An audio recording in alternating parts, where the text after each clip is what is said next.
بسم اللہ الرحمن الرحیم۔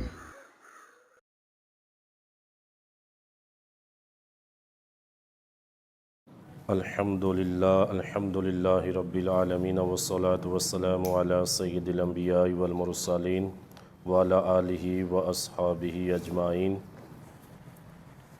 اللہم صلی وسلم وبارک علی سیدنا و مولانا محمد وعلی آلہ وصحبہ وبارک وسلم تسلیما کثیرا کثیرا۔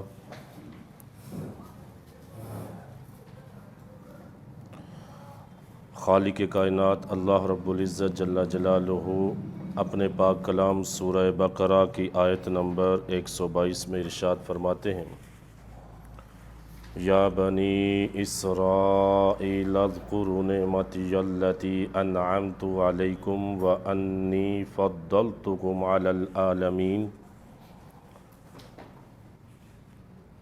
فرمایا ہے اسرائیل کے بیٹو، اے بنی اسرائیل، یاد کرو میری اس نعمت کو، میری ان نعمتوں کو یاد کرو جو نعمتیں تم پر میں نے کیں، اور بے شک میں نے تمہیں تمام جہان والوں پر فضیلت عطا کی۔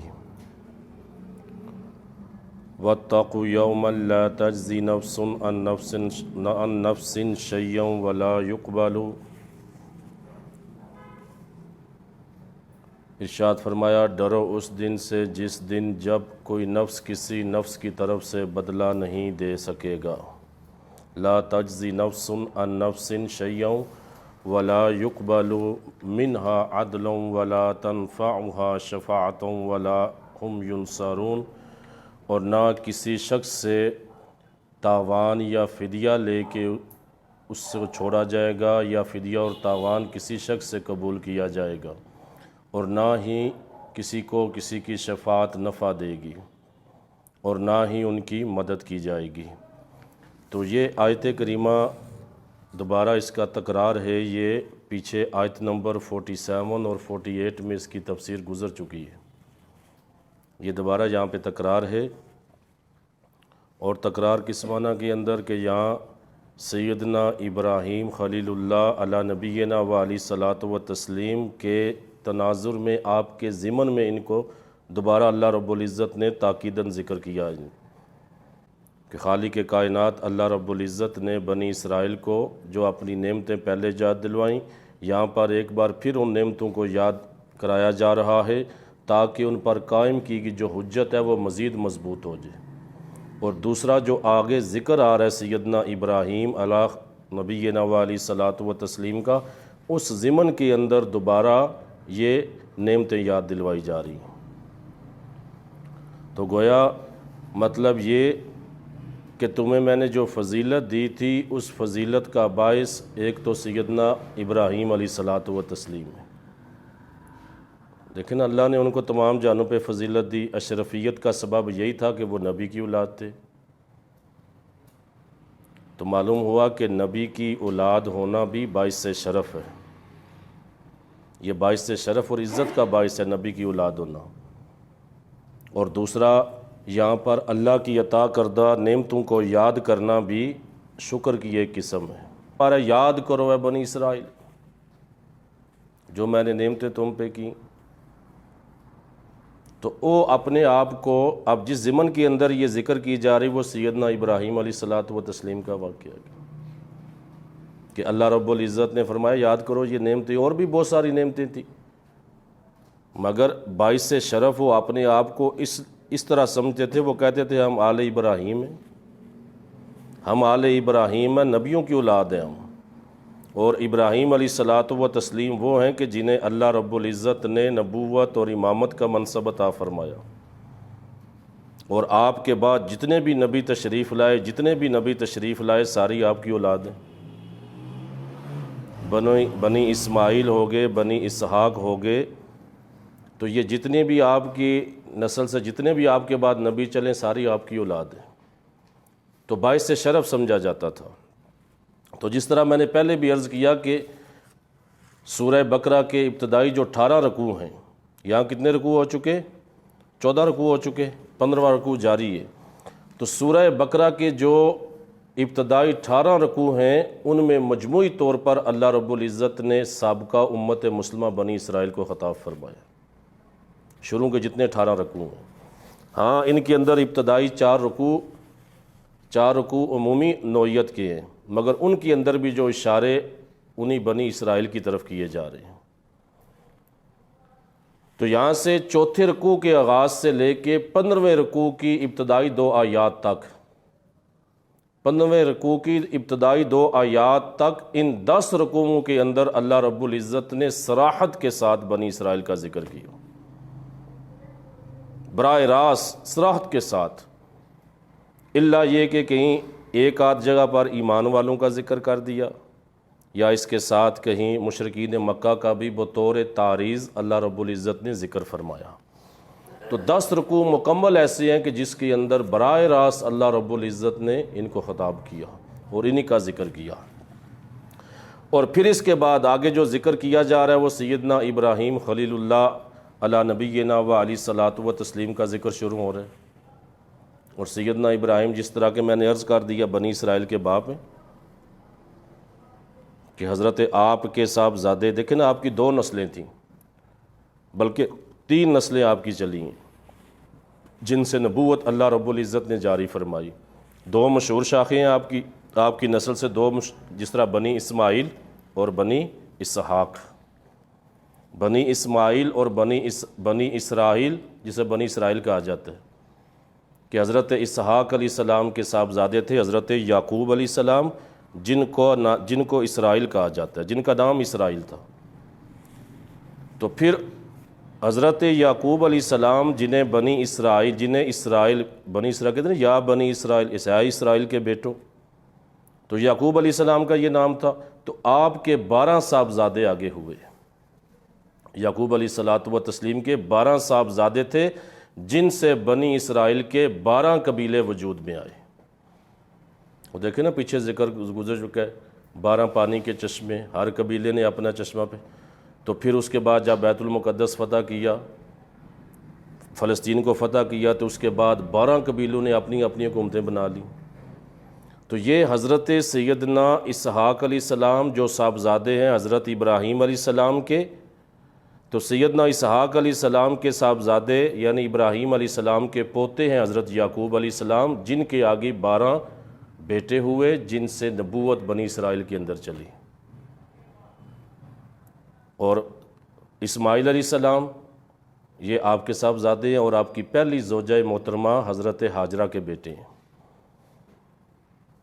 اور آپ کے بعد سیدنا ابراہیم علیہ الصلاۃ و تسلیم کے بعد نبوت جو ہے وہ اسماعیل علیہ السلام کو عطا کی گئی، مگر پھر اسماعیل علیہ الصلاۃ و تسلیم کے بعد پھر نبوت بنی اسرائیل کو نہیں ملی، آپ کی اولاد کو پھر نہیں ملی، یہاں تک کہ 3000 سال کا عرصہ گزرا اس کے اندر۔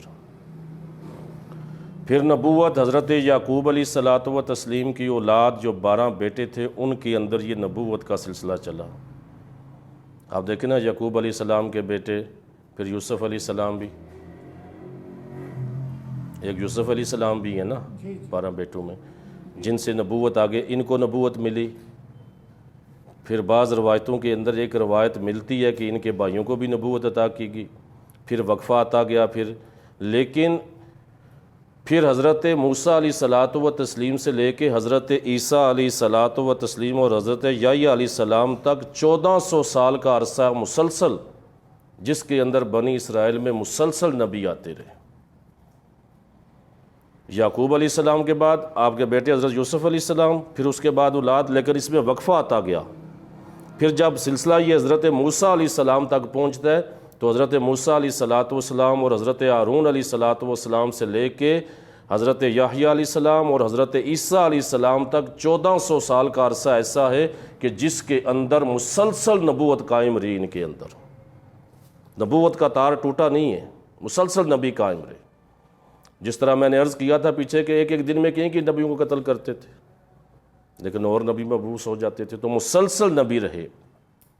مطلب یہ کہ 3000 سال تک کا جو سلسلہ ہے نا، ان کے اندر نبوت کے اندر 3000 سال یہ بنی اسرائیل یعنی حضرت یعقوب علیہ الصلاۃ و تسلیم کے اولاد کے اندر رہا۔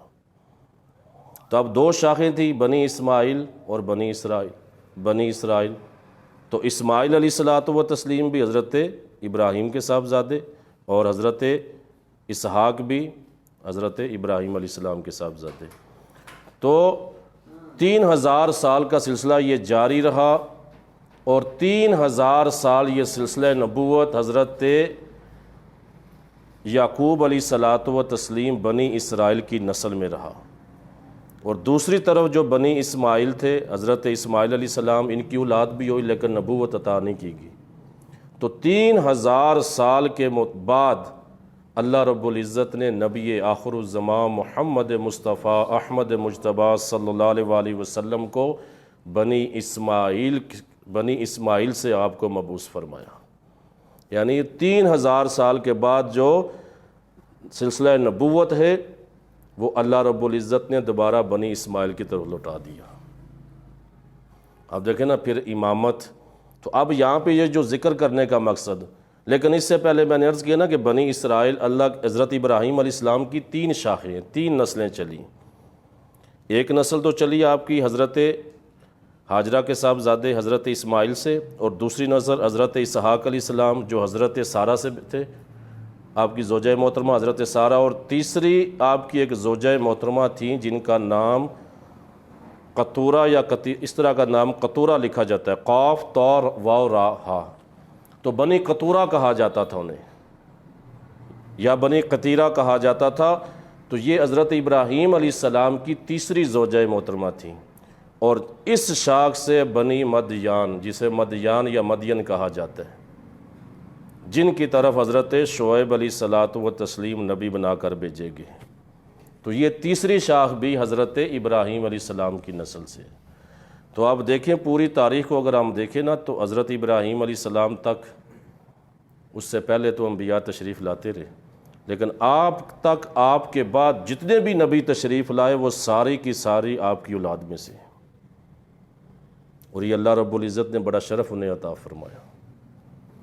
اور یہاں پہ ذکر کرنے کا یہی مقصد کہ ہم نے تمہیں فضیلت اس معنی کے اندر بھی دوبارہ تکرار ہو رہی ہے اس آیت مبارکہ کی، کہ تم اپنے آپ کو آل ابراہیم کہتے ہو، باعث شرف سمجھتے ہو، باعث، تو ان کا ذکر کرتے ہوئے یہ نعمتیں یاد دلائی جا رہی، پھر ان کو بتایا جا رہا ہے۔ اب یہاں پر دیکھیں، جب ہمارے نبی کریم صلی اللہ علیہ وآلہ وسلم مبعوث ہوئے بنی اسماعیل سے، تو وہ جو امامت الناس تھی نا، فضیلت اور امامت الناس اللہ نے بنی اسرائیل کو عطا فرمائی تھی، تو وہ منتقل ہو کر ہمارے نبی پاک صلی اللہ علیہ وسلم امت محمدیہ کی طرف آ گئی۔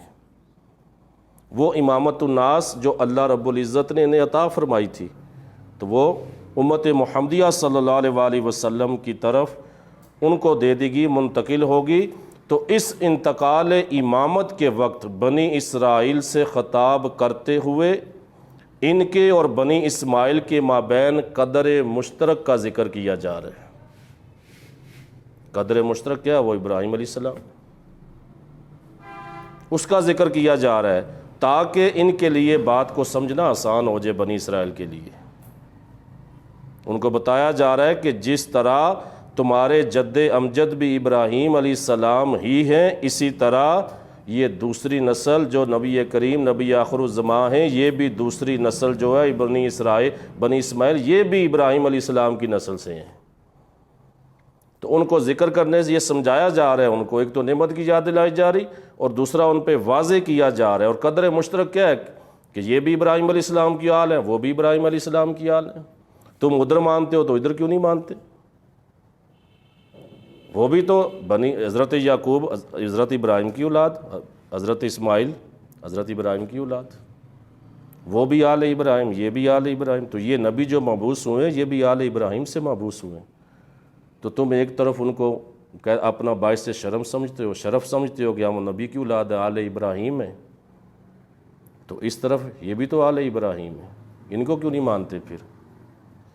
تو یہ تذکرہ باقاعدہ طور پہ یہ جو یاد کرایا گیا، تکرار ہوا آیت کریمہ کا، یہ اس ضمن کے اندر کہ آگے ابراہیم علیہ السلام کا ذکر آ رہا ہے، اور یہ باعث شرف تھا ان کے لیے، یہ فضیلت تھی ان کو تمام جانوں پہ، اور بھی بہت سی اللہ نے نعمتیں عطا فرمائی تھیں۔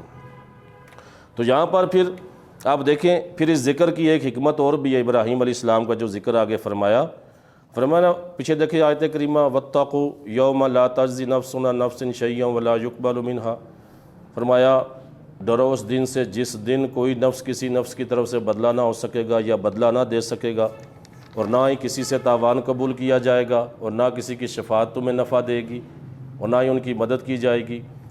تو پھر آگے اس کے بعد یہ ذکر کرنے کے بعد آگے ابراہیم علیہ الصلاۃ والتسلیم کا ذکر ہو رہا ہے، آگے ان کا ذکر ہو رہا ہے۔ تو اللہ رب العزت نے ارشاد فرمایا وَإِذِ ابْتَلَىٰ إِبْرَاهِيمَ رَبُّهُ بِكَلِمَاتٍ فَأَتَمَّهُنَّ، اور فرمایا اور یاد کرو کہ جب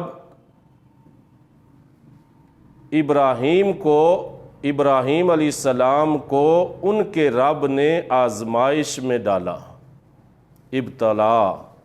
ابتلا میں ڈالا، آزمائش میں ڈالا، بکلمات، کئی باتوں سے آزمائش کی، یا چند کلمات سے یا کئی کلمات سے، بہت ساری باتوں سے، فَأَتَمَّهُنَّ، فرمایا انہوں نے اس کو پورا کر دیا، وہ اس آزمائش پہ پورا اتر آئے۔ تو یہاں پر جس طرح میں کہہ رہا ہوں نا اسلوب بیان آپ دیکھیں، ایک تو بنی اسرائیل کو باور کرایا جا رہا ہے کہ جس طرح تم آل ابراہیم ہو اسی طرح یہ بھی آل ابراہیم ہے، یہ کوئی الگ سے نہیں ہے۔ تم بنی اسرائیل جو تم آل اسرائیل کے رہتے ہو تو وہ بھی تو حضرت ابراہیم کی اولاد ہے، حضرت اسماعیل بھی حضرت ابراہیم کی اولاد ہے۔ تو یہاں پہ انہیں باور کرایا جا رہا ہے کہ یہ نبی جو ہیں یہ بھی انہی کی آل ہے، یہ بھی آل ابراہیم ہے۔ تو یہاں پر پھر آپ دیکھیں یہاں پر ذکر کرنے کی حکمت ابراہیم علیہ السلام کی ایک اور کہ سیدنا ابراہیم علیہ السلام، جس طرح میں نے عرض کیا نا کہ تمام ادیان کے اندر عیسائی بھی انہیں بڑا مانتے ہیں، یہودی بھی انہیں بڑا مانتے ہیں، یہاں تک کہ مشرکین مکہ بھی ان کو اپنا بڑا مانتے تھے اور فخر کرتے تھے کہ ہم اولاد ابراہیم ہیں،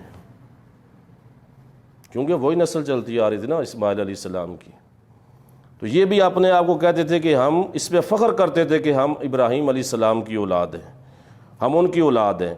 تو اس لیے اللہ رب العزت نے ان کا قصہ بیان فرمایا، اور ان کے قصہ بیان فرمانے کا اس لیے کہ جس سے تاکہ ہمارے نبی کریم صلی اللہ علیہ وسلم کی نبوت اور آپ کے دین کا ان پر حجت ہونا لازم آ جائے۔ اور اس کے اندر وجوہات دیکھیں آپ، کئی وجوہ ہیں اس کے اندر، مطلب یہ کہ اس لیے ان کا ذکر فرمایا تاکہ نبی علیہ السلام کی نبوت، آپ کی حجت ان لوگوں پہ قائم ہو جائے۔ یہ جو کہتے ہیں کہ ہم آل ابراہیم ہیں، مشرکین ہیں وہ بھی کہتے ہیں ہم آل ابراہیم ہیں، یہودی ہیں وہ بھی کہتے ہیں، عیسائی وہ بھی کہتے ہیں۔ تو اللہ رب العزت جل جلالہ نے کئی وجوہات سے وہ بات چیزیں ذکر فرمائیں کہ جو آل ابراہیم پہ صادق آتی ہیں، جو مسلمانوں کے اندر موجود ہے، اللہ کے رسول کے پاس موجود ہیں۔ اور پھر کئی وجوہات سے آپ دیکھیں نا حجت قائم فرمائی کس طرح۔ آپ دیکھیں پہلی حجت فرمایا نبی کریم صلی اللہ علیہ وآلہ وسلم کے دین کی خصوصیات میں سے ایک حج کرنا ہے، حج بیت اللہ ہے نا۔ اب ان پہ حجت کیا ہے؟ ہمارے پاک نبی کے دین کی خصوصیات حج بیت اللہ ہے، اللہ کے گھر کا حج کرنا۔ اور اللہ تعالیٰ نے فرمایا کہ بیت اللہ کا حج ابراہیم علیہ السلام کی یادگار ہے، ابراہیم علیہ السلام کی یادگار ہے نا، آپ نے اس کو بنایا، اس کی بنا، اس کی بنیادوں کو اٹھایا اور اس کی تحریم کی تجدید کی دعا کی، آپ نے اس کو اٹھایا نا۔ تو فرمایا اس کا داعی اب حج جو ہے یہ صرف اسلام کے اندر ہے، اس کا داعی صرف اسلام ہے، حج بیت اللہ کا، باقی کسی مذہب کے اندر نہیں ہے بیت اللہ کا حج۔ فرمایا جس طرح پھر تم ابراہیم علیہ السلام کو مانتے ہو اسی طرح اسلام کو بھی مانو، کیونکہ اسلام کے ماننے والے بیت اللہ کا حج کرتے ہیں، اور بیت اللہ وہ ہے جس کی بنا ابراہیم علیہ السلام نے ڈالی تھی۔ تو یہ ان پہ بھی حجت قائم فرمائی۔ پھر فرمایا کہ جب قبلے کو بنایا گیا تو یہودیوں نے اس کا برا منایا، پیچھے گزر چکا اعتراض، اللہ کے رسول پہ اعتراض کیے انہوں نے، تو ان پہ حجت قائم کی جا رہی، حجت قائم کرتے ہوئے فرمایا جا رہا ہے کہ تم تو ابراہیم علیہ السلام کے ماننے والے ہو، تم تو دعویٰ کرتے ہو ہم آل ابراہیم ہے، تم تو ان کے ماننے والے ہو، اور کعبہ کس نے بنایا تھا؟ ابراہیم علیہ السلام نے، تم ابراہیم علیہ السلام نے بنایا تھا، لہٰذا تمہیں تو اس کا قبلہ، بیت اللہ کا قبلہ بنائے جانے پر تمہیں تو خوش ہونا چاہیے۔ تو یہ بھی ان پہ حجت قائم فرمائی جا رہی ہے۔ فرمایا ایک تو حج بیت اللہ صرف اس امت کے ساتھ خاص ہے، اور بیت اللہ بنانے والے ابراہیم علیہ السلام ہے، اس کا داعی صرف اسلام ہے، اللہ کے رسول ہے، مسلمان ہے، تو پھر تم کیوں نہیں اس پہ ایمان لاتے؟ پھر دوسرا، تم قبلہ بیت المقدس سے جب قبلہ بیت اللہ کو بنایا گیا تو فرمایا تم اس پہ مخالفت کرتے ہو، اعتراض کرتے ہو، کیسے کر سکتے ہو؟ تم جنہیں اپنا جد اعلیٰ مانتے ہو، ابراہیم علیہ السلام، کعبہ تو انہوں نے بنایا تھا، اس کی تعمیر انہوں نے کی تھی، تو آج جس کی طرف اس کو قبلہ بنائے جانے پر تمہارا اعتراض کرنا بنتا نہیں ہے۔ یہ بھی حجت قائم فرمائی۔ پھر آپ دیکھیں حضرت سیدنا ابراہیم علیہ السلام کی جن کلمات سے آزمائش گئی، پیچھے فرمایا نا وَإِذِ ابْتَلَىٰ إِبْرَاهِيمَ رَبُّهُ، کہ جن کلمات سے آپ کی آزمائش کی گئی اس کی تفسیر میں کہا گیا کہ ان کا تعلق بدن کی صفائی اور پاکیزگی سے ہے۔ وہ کلمات جس سے آپ کی آزمائش کی گئی، بعض کلمات وہ بھی تھے کہ جن کا تعلق انسان کے بدن کی طہارت اور پاکیزگی سے ہے، اور اس طہارت اور پاکیزگی جو ہے یہ صرف دین اسلام کے اندر ہے۔ ابراہیم علیہ السلام جو کلمات وہ آگے میں آپ کے سامنے ذکر کروں گا جن سے وہ ان کی آزمائش کی گئی، احادیث کے اندر مختلف کلمات کا ذکر ہے، تو یہاں بھی ان پہ حجت قائم کی جا رہی اس وجہ سے بھی کہ ابراہیم علیہ السلام اور نبی کریم ہمارے پاک نبی صلی اللہ علیہ وآلہ وسلم کا دین، کہ ہم ان کے ماننے والے ہیں، تم ان کا انکار کرنے والے ہو۔ اگر تم ان کو ماننے والے ہو تو پھر اس دین کو مانو، کہ جن کلمات سے آپ کی اللہ رب العزت نے آزمائش کی تھی ان میں بعض کا تعلق طہارت سے، پاکیزگی سے، اور طہارت اور پاکیزگی صرف اسلام میں ہے۔ اسلام اس کا داعی ہے، اسلام سکھاتا ہے، تو یہ بھی ابراہیم علیہ الصلوۃ والتسلیم کے ساتھ مماثلت ہے، تو تم اس دین کو کیوں نہیں مانتے؟ پھر اس کے بعد چوتھی حجت یہ کہ ابراہیم علیہ الصلوۃ والتسلیم تو وہ ہیں جنہوں نے چاند ستاروں کی عبادت سے انکار کیا تھا، بت پرستوں سے، بت پرستی تھی نا، اس سے انکار کیا تھا، بت کو توڑ دیا تھا۔ تو پھر یہاں مشرکین پہ زجر ہے کہ اگر تم ان کی اولاد اپنے آپ کو کہتے ہو تو بت پرستی چھوڑو۔ اسلام بھی اس چیز کا ماننے والا ہے، اسلام بتوں کو نہیں مانتا، بت پرستی کو نہیں مانتا، چاند ستاروں کی عبادت اسلام اجازت نہیں دیتا۔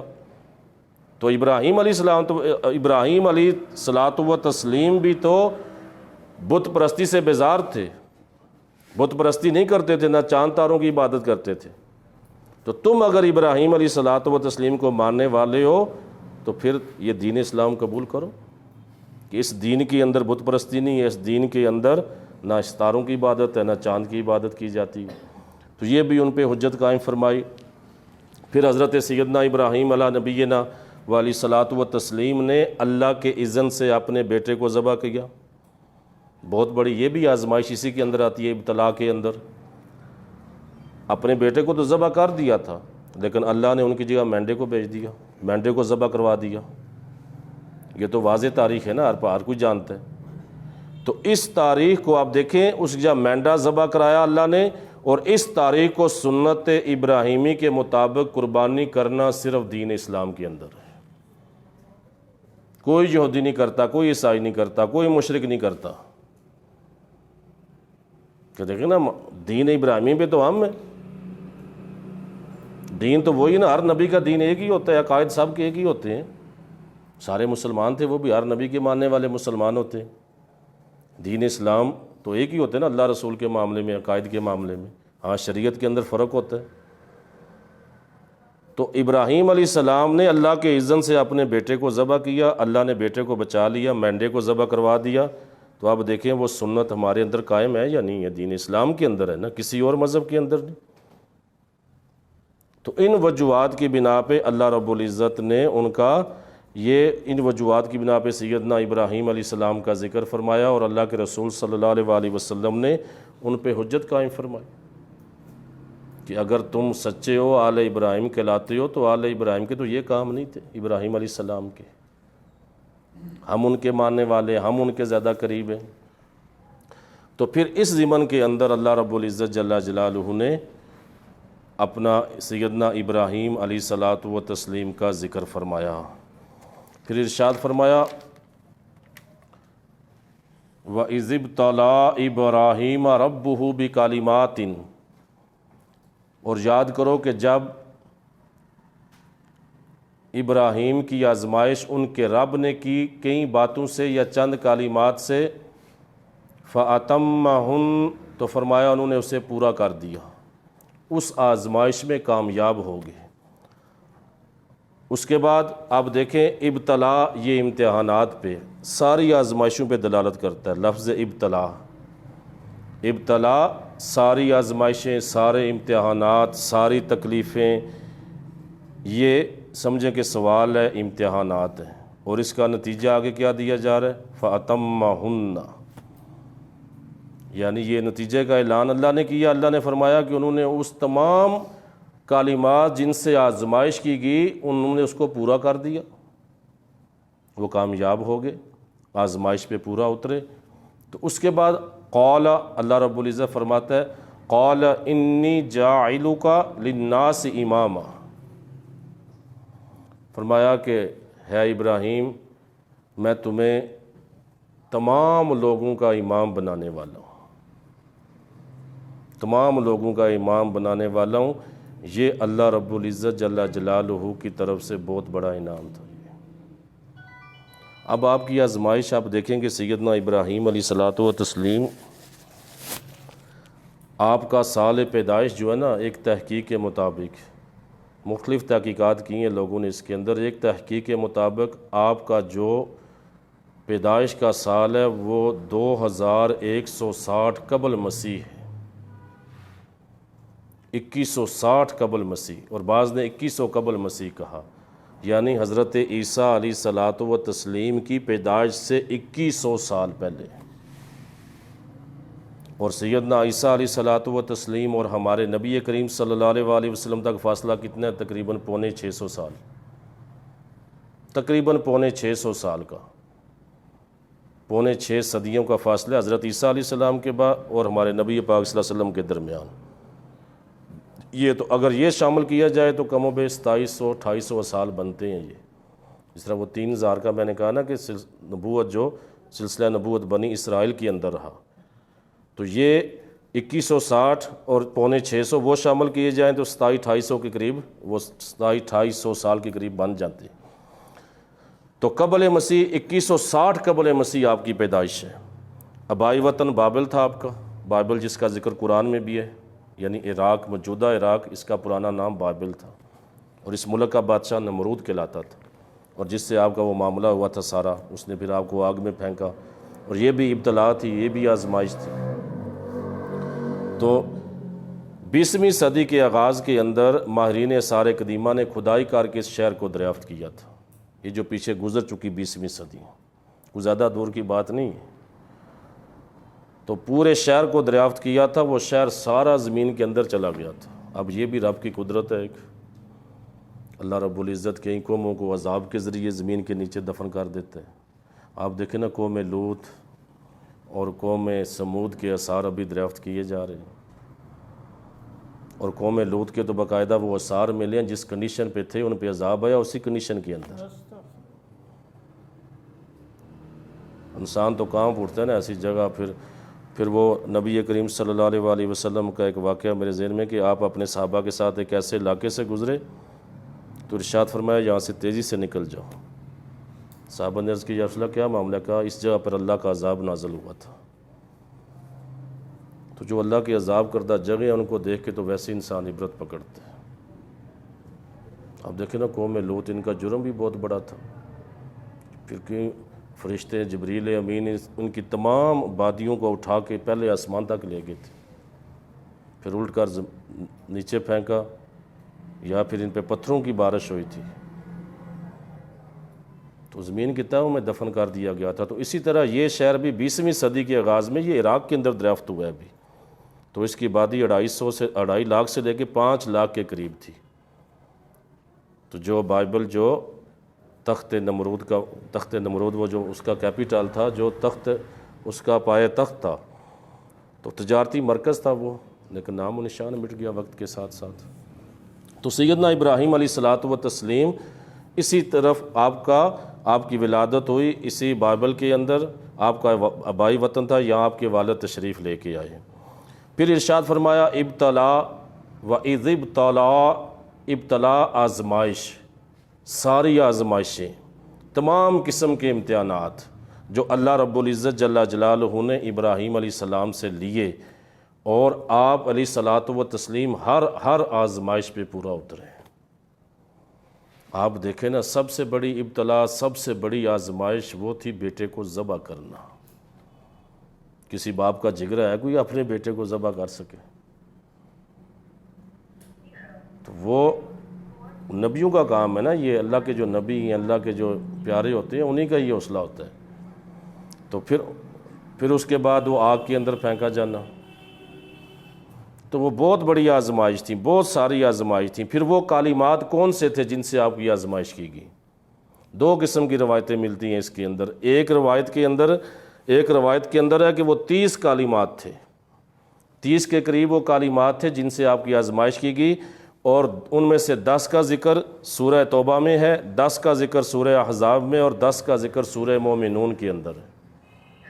اور یہ ساری نشانیاں وہ ہیں جو اللہ رب العزت نے سچے ایمان والوں کی ذکر کی ہیں، وہ صفات ذکر کی ہیں۔ 10 سورہ مومنون دیکھیں، جہاں سے شروع ہو رہی ہے وہاں پہ ایمان والوں کی صفات ہیں۔ سورہ احزاب کے اندر بھی یہی، سورہ توبہ کے اندر بھی اللہ رب العزت نے انہی صفات کو ذکر کیا جو سچے کامل ترین ایمان والوں کی۔ تو اس وقت کہا کہ پہلے اس کے اندر کہا کہ اس سے مراد یا تو 30 کالمات ہیں جو اللہ رب العزت نے ان کے ذریعے آپ کی آزمائش لی کہ ان پہ پورا اترنا ہے، اور دوسرا ایک قول یہ ہے کہ اس کے آپ کو 10 کالمات تھے جس سے آپ کی آزمائش کی گئی، 10 قسم کے کالمات تھے۔ اور سیدنا ابن عباس رضی اللہ تعالیٰ عنہ سے روایت ہے، یہ بھی آپ سے روایت ہے کہ ابراہیم علیہ الصلاۃ و تسلیم کی 10 کالمات سے آزمائش کی گئی، اور ان 5 کا تعلق سر کی طہارت سے تھا، اور 5 کا تعلق باقی جسم کی طہارت سے تھا۔ وہ 10 کالمات کیا تھے؟ وہ حدیث مسلم کے اندر موجود ہے، ہماری ماں سیدتنا عائشہ صدیقہ رضی اللہ تعالیٰ عنہ بیان کرتی ہیں، حدیث مسلم شریف کی حدیث مبارکہ صحیح مسلم کی، ارشاد فرمایا کہ 10 چیزیں فطرت میں سے ہیں، 10 چیزیں فطرت میں سے ہیں، اور جو حضرت ابراہیم علیہ السلام پر واجب تھی سب کی سب، یہ ان کا ذکر۔ پہلی چیز مونچھیں کم کرنا، یہ فطرت ہے، یہ ابراہیم علیہ الصلاۃ و تسلیم کا طریقہ، ملت ابراہیم، جس ملت کا ہمیں بھی اتباع کرنے کا حکم دیے گا، مونچھیں کم کرنا، مونچھیں پست کرنا۔ اب اس کے اندر تھوڑی تفصیل عرض کر دوں، کیونکہ اب یہ مونچھیں بعض لوگوں کی مونچھیں ہوتی ہیں نا ہونٹوں سے آگے آ رہی ہوتی ہیں، اور بعض نے بڑی بڑی رکھے، پانی بھی پیتے ہیں تو وہ بھی مونچھیں بھیگ جاتی ہیں۔ تو یاد رکھیں، یہ مونچھیں ہونٹوں سے آگے آنا یہ ناجائز من ہے، یہ ملت ابراہیم، یہ اللہ کے رسول کی سنت نہیں ہے۔ میں نے یہاں تک پڑھا تھا، غالباً علامہ ساوی تفسیر ساوی کے اندر یا کسی اور تفسیر کے اندر پڑھا تھا کہ انہوں نے باقاعدہ ان مونچھوں والوں کا ذکر کیا کہ جو بڑی بڑی مونچھیں رکھتے ہیں نا، بڑی بڑی مونچھیں خوفناک چہرہ بنانے کے لیے، تو علامہ ساوی نے یا کسی اور امام نے لکھا تھا کہ ایسے لوگوں کی موت ملت اسلام پہ نہیں ہوگی، کیونکہ یہ اللہ کے رسول کا طریقہ ہی نہیں ہے، اللہ کے رسول کی سنت نہیں ہے۔ یہ ان کا ایک قول تھا، کوئی حدیث وغیرہ، حدیث یا میں نے یہ وہ نہیں پڑھی اس معاملے میں۔ تو مونچھیں کام کرنا ہونٹوں سے آگے نہیں آنی چاہیے، ورنہ کھانا پینا مکروہ ہو جاتا ہے۔ پھر اسی طرح داڑھی بڑھانا، یہ چیزیں بھی فطرت سے ہیں، اللہ رب العزت نے شروع میں رکھی۔ داڑھی کا ذکر بھی قرآن کے اندر ہے۔ اب لوگ کہتے ہیں نا داڑھی کا ذکر قرآن میں کا ہے، قرآن کے اندر جب حضرت موسیٰ علیہ الصلاۃ و تسلیم کوہ طور سے واپس آئے تھے، قوم بچڑے کی عبادت کر رہی تھی نا، تو آپ نے حضرت ہارون علیہ السلام کی داڑھی پکڑ لی تھی، تو کہا تھا میرے بھائی داڑھی چھوڑ دو، میری داڑھی کا ذکر قرآن کے اندر۔ پھر اللہ کے رسول صلی اللہ علیہ وآلہ وسلم کی صحیح بخاری کے اندر واضح ترین حدیث مبارکہ موجود ہے، اور جسے ہمارے بعض لوگ کہتے ہیں جناب وہ سنت عادیہ پہ محمول کرتے ہیں، جی سنت عادیہ رکھو نہ رکھو، اللہ کے واضح حکم ہے۔ اور نبی کریم صلی اللہ علیہ وآلہ وسلم کی سنت کی قسمیں ہیں نا، ایک سنت ہوتی ہے سنت فعلی، ایک ہوتی ہے سنت قولی، جس کا آپ ارشاد فرمائیں وہ امر آپ کا وجوب کا درجہ رکھتا ہے۔ جس کو ارشاد فرما دیا نا، حکم زبان سے دے دیا تو وہ وجوب کا حکم رکھتا ہے، امر ہے وہ۔ تو داڑھی رکھنا واجب کے اندر آتا ہے، منڈوانا گناہ کا کام۔ تو ملت ابراہیم یہی ہے، اللہ کے رسول کی سنت یہی ہے کہ داڑھی رکھی جائے۔ اس کے اندر اختلاف ہے، بہت کئی لوگ کریں گے بھی، لیکن حقیقت تو یہی ہے، طریقہ تو یہی ہے۔ اور میں کہتا ہوں بعض علماء نے، میں نے سنا تھا بعض جدید علماء بڑا بڑا سخت کلام کر جاتے ہیں اس پہ کہ کل بروز قیامت ایسا شخص جس کو اللہ کے رسول کے سامنے پیش کیسا ہوگا، کیسے پیش ہوگا ادھر اللہ کے رسول کی بارگاہ میں؟ جب اللہ کی بارگاہ میں جائیں گے تو وہ عالم حشر میں اللہ کے رسول کا سامنا کیسے کرے گا کہ اللہ کے رسول کہیں فرما دیں کہ چل سائڈ پہ ہو، تو میری سنت پہ نہیں، میرے طریقے پہ نہیں۔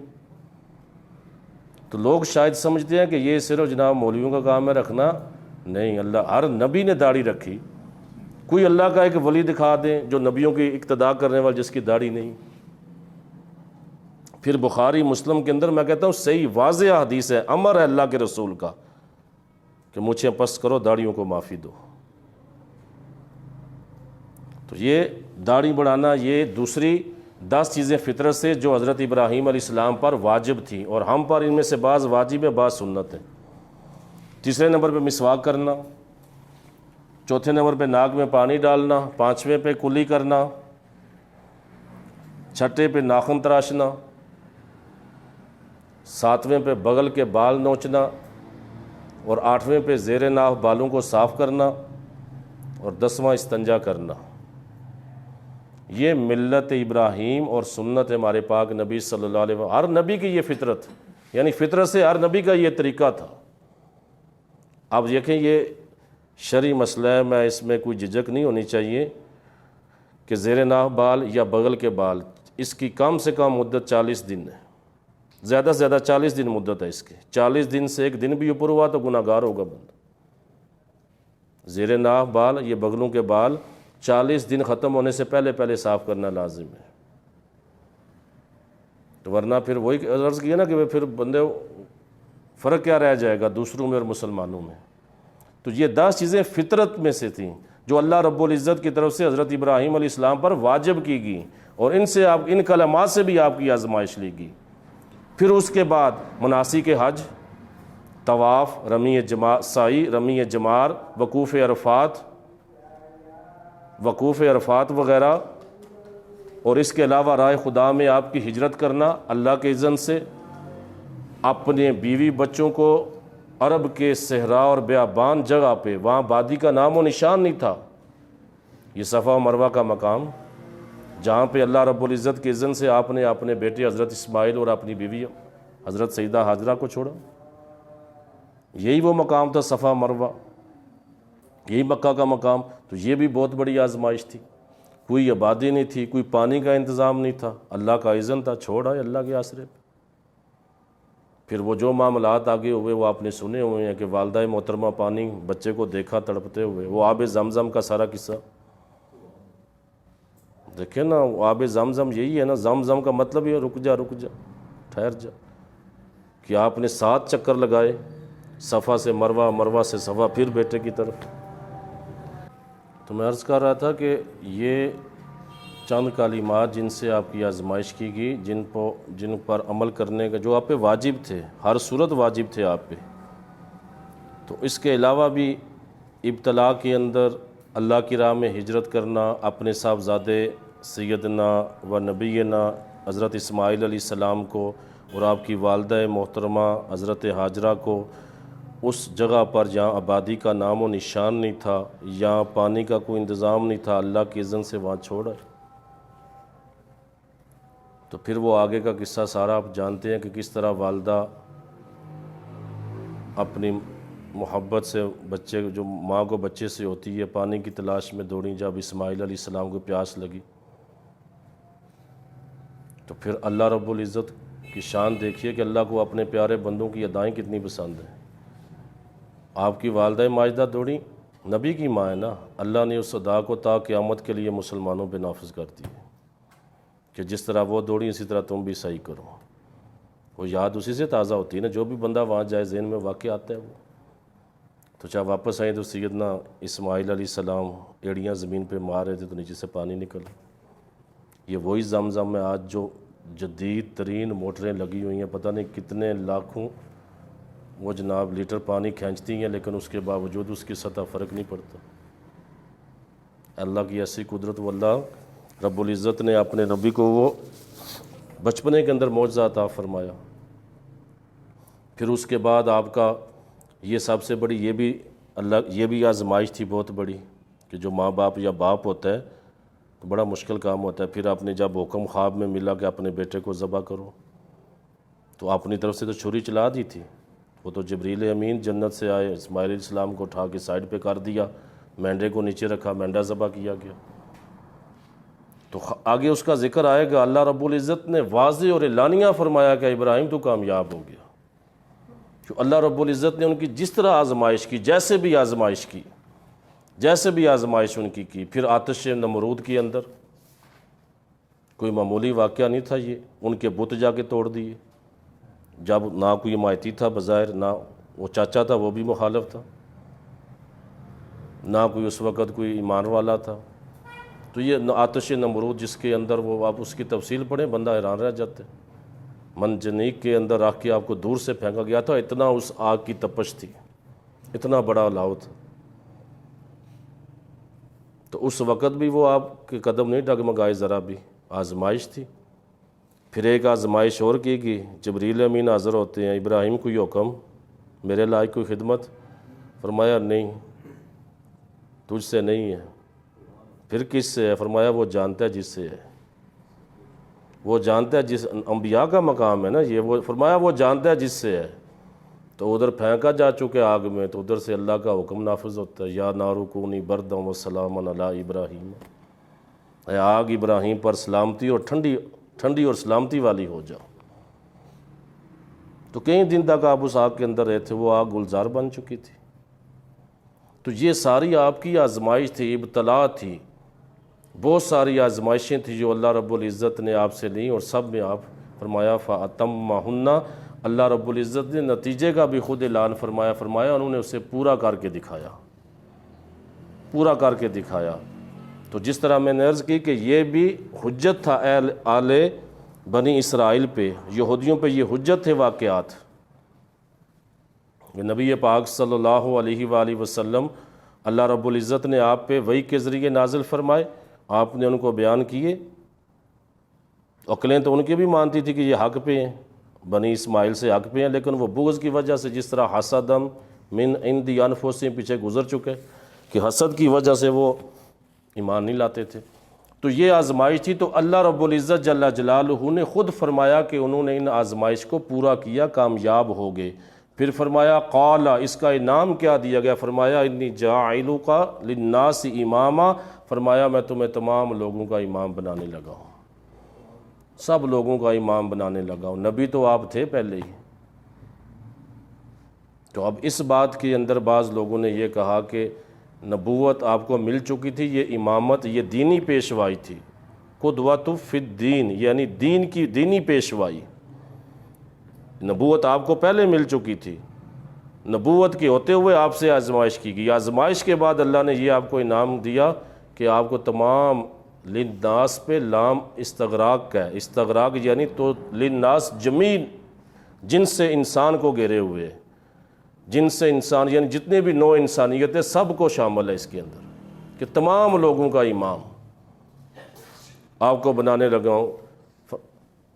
قال، عرض کی رب کی بارگاہ، ومن ذریتی، کہ رب میری اولاد، میری ذریت۔ قال، اللہ رب العزت نے ارشاد فرمایا لا ینال عہد الظالمین، فرمایا میرا عہد جو ہے نا وہ ظالموں کو نہیں پہنچتا، وہ ظالموں کو نہیں پہنچتا۔ اس کی میں ڈیٹیل آپ سے عرض کرتا ہوں، لیکن یہاں پہ لفظ آیا امام، تو امام مختلف معنوں کے اندر استعمال ہوتا ہے۔ اللہ کا نبی بھی امام ہوتا ہے، نبی کے خلفاء بھی امام ہوتے ہیں، قاضی القضاء بھی امام ہوتے ہیں، پھر امام الحدیث کے بھی امام ہوتے ہیں، تفسیر کے بھی امام ہوتے ہیں، مسجد کا بھی امام ہوتا ہے۔ تو امام کا جو لفظ ہے یہ وسیع معنی کے اندر استعمال ہوتا ہے۔ یہاں پر امام کا لغوی معنی آپ نوٹ فرما لیں، لغوی معنی امام کا یہ ہے کہ جس کی اقتداء کی جائے، جس کی پیروی کی جائے، جس کی اقتداء کی جائے، اور جس کے قول و فعل کی اطاعت اور اتباع کی جائے، جس کے قول یعنی امر کی اور فعل جو کرتے ہیں وہ اس کی اتباع کی جائے۔ اب خواہ وہ امام حق پر ہو یا باطل پر ہو، یہ لغوی معنی ہے امام کا، امام حق ہو یا امام باطل ہو، کیونکہ جس طرح حق کے اماموں کا ذکر کیا اللہ رب العزت نے، اسی طرح باطل کے اماموں کا بھی ذکر کیا ہے۔ قرآن حکیم کے اندر سورہ بنی اسرائیل کی آیت نمبر 71 میں ارشاد فرمایا، یوم ندعو کل اناس بامامہم، فرمایا اس دن، قیامت والے دن، ہم تمام لوگوں کو ان کے امام کے ساتھ بلائیں گے۔ بامامہم، ان کا جو امام ہوگا، جو رہنما ہوگا، تو یہاں فرمایا ان کے امام کے ساتھ بلائیں، ان کا جو امام ہوگا ان کے ساتھ بلائیں گے، جس طرح انبیاء علیہ السلام اپنی امتوں کے ساتھ آئیں گے، ہمارے نبی پاک صلی اللہ علیہ وآلہ وسلم اپنی امت کے ساتھ۔ پھر اس کے اندر جو بھی کسی نیک امام ہوگا، مسلمانوں کا امیر ہوگا، اپنی قوم کے ساتھ، اپنے قبیلے کے ساتھ، اسی طرح جو کفر کا امام ہوگا وہ بھی ان کے ساتھ، اپنی ساری ذریت کے ساتھ۔